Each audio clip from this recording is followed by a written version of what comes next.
ఈ సృష్టిలో ఉన్న కోట్ల జీవరాశులలో ఏ చిన్న జీవికి ప్రాణం పోసినా సరే తాను అమ్మే అవుతోంది. నీకు ప్రాణం పోసిన అమ్మకి మాత్రమే తెలుసు అసలు నీకేం కావాలో అని.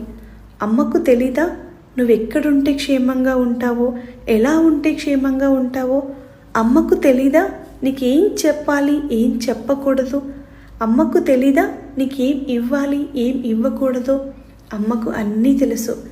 నేను తిట్టినా సరే, పొరపాటున కొట్టినా సరే, నువ్వు చెడుదారిలో నడవకూడదనే ఒక గొప్ప ఆలోచన తప్ప ఏ రోజు నిన్ను కావాలని బాధ పెట్టాలి అనుకోదు.